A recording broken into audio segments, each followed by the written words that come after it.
Okay, so we're starting Siman Vov, the Bracha of Yotzar. I'll tell you an interesting anecdote before we start. The Bracha of Yotzar contains the words that we daven, that all the tefillahs of Yotzar should go lifnei kisei kvedecha.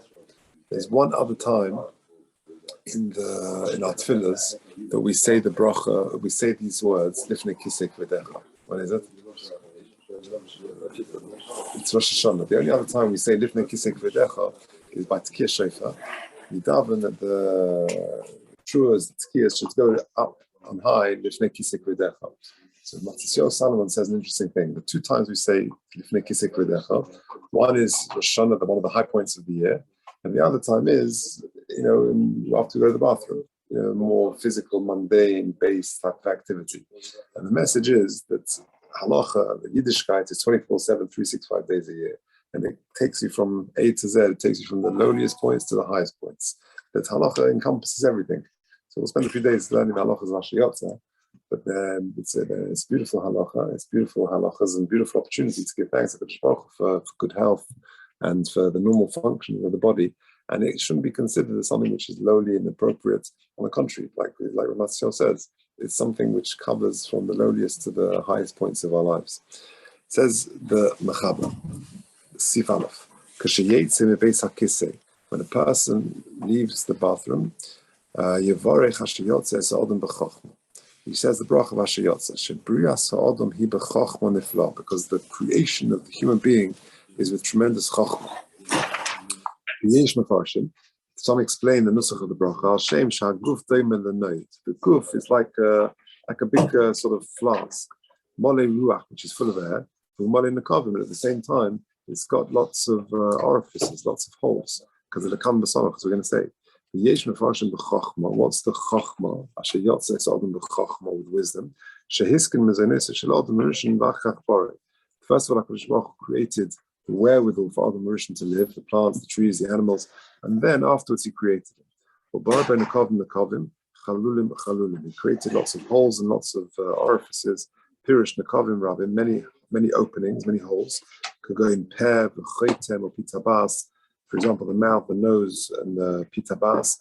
V'gam bar by evarim rabim and chalulim. And he also created many evarim, many limbs with cavities in them. Different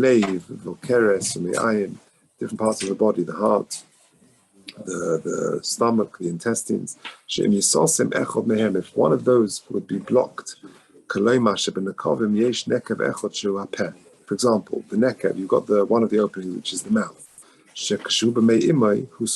When the child is a fetus in the mother's stomach, the mouth, the Gemara Nida says, is closed. And as soon as it emerges into the world, miraculously, the mouth is able to open. So for 9 months, the mouth has been shut, and it would be devastating if it was open. And all of a sudden, as it emerges, suddenly the mouth opens. And if it couldn't open, it would be devastating. So that is the chokhmah. And if it emerges in the world and it still stays shut, the baby wouldn't be able to survive even for a moment. And you hear the first cry when the baby is born, you sense the relief. That's the relief. And so too, you've got limbs of the body which have got cavities, which are hollow, they're not closed up. If one of those limbs, there would be suddenly a rupture. Imagine the heart or something like that. Then the person will be able to survive even a moment. Furthermore, we can explain there is a limit for a person that a person his orifices could close up and he wouldn't die. But he can cope for a short time, 10 minutes, 20 minutes. But once you go past that limit,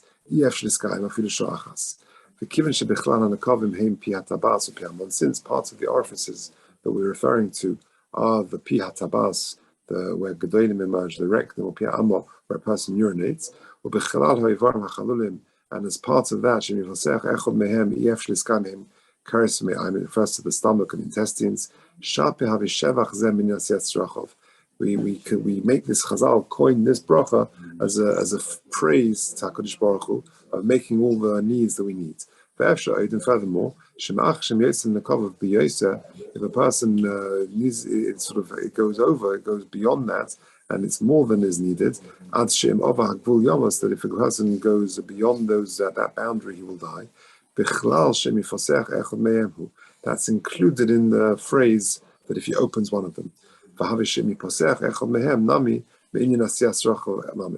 opening them is also considered part of the needs of a human being. The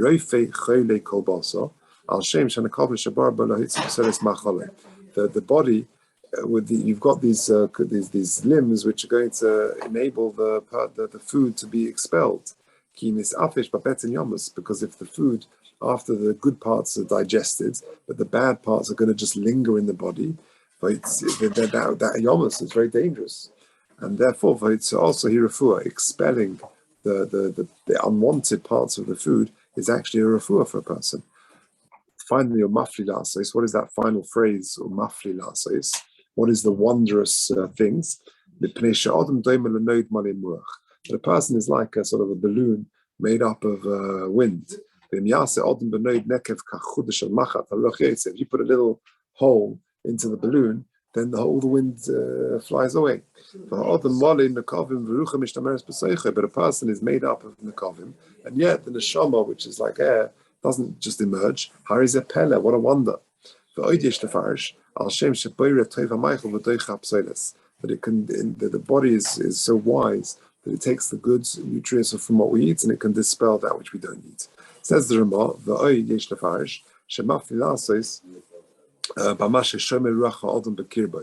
mafli lasos is that in all of us, we're made up of two parts. We're made up of a guf and a neshama, and in one entity, in one body, we have got davar ruchni and davar gashmi.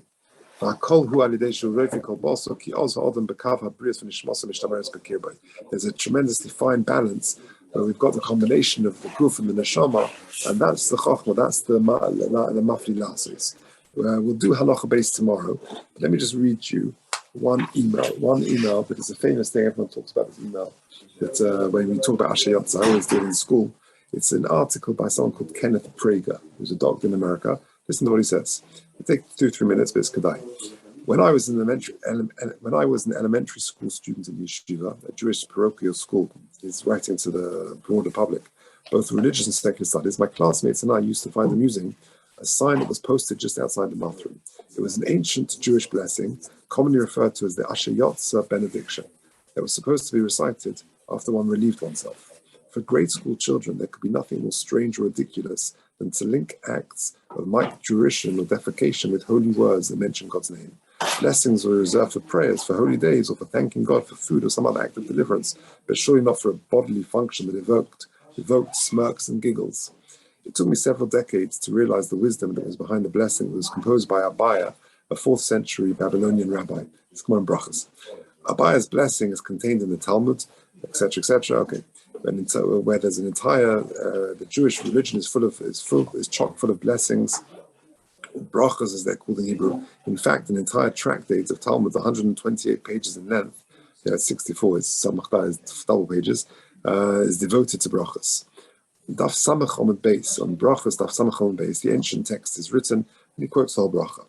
An observant Jew is supposed to recite this blessing in Hebrew after each visit to the bathroom. We young yeshiva students were reminded of our obligation to recite this bracha by signs that contained its text that were posted just outside the bathroom doors.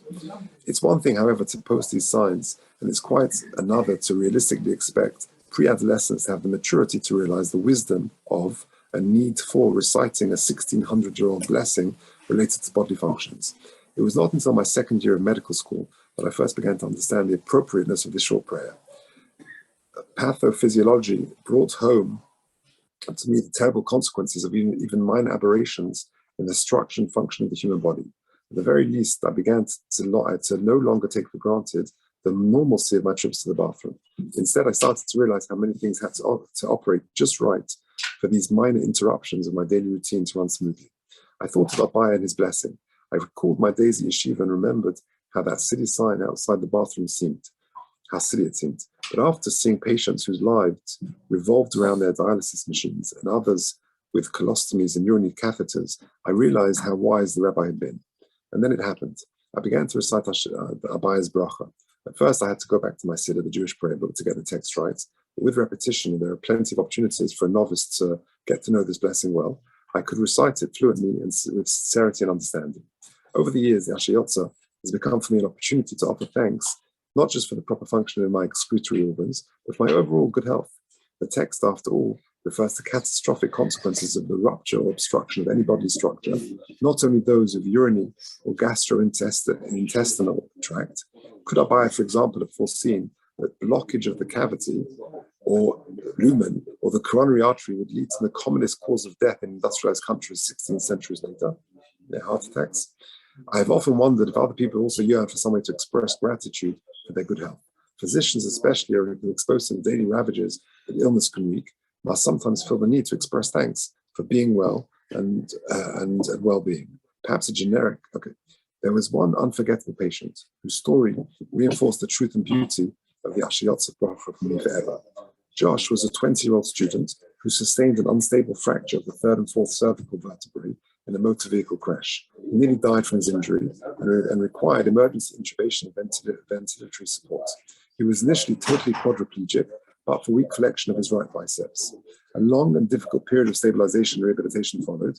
There were promising signs of neurological recovery after the first few months that came suddenly and unexpectedly. Movement of a finger here, flexion of a toe there, return of sensation here, and adduction of muscle group there. With incredible courage, hard work, and an excellent physical therapist, Josh improved day by day.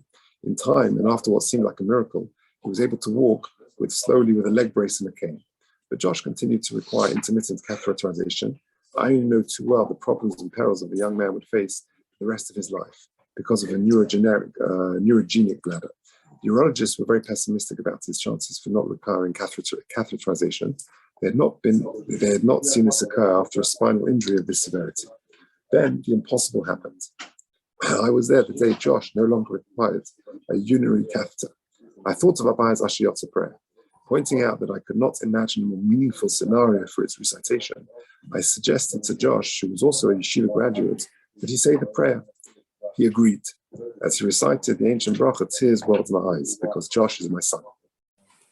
Says this Dr. Braga. It's a powerful thing, but it's just in the as we're doing these halachas, it's a very powerful reminder to realize when opportunity is, when things go well, to offer thanks to HaKadosh Baruch Hu for good health and well-being. I hope I say that.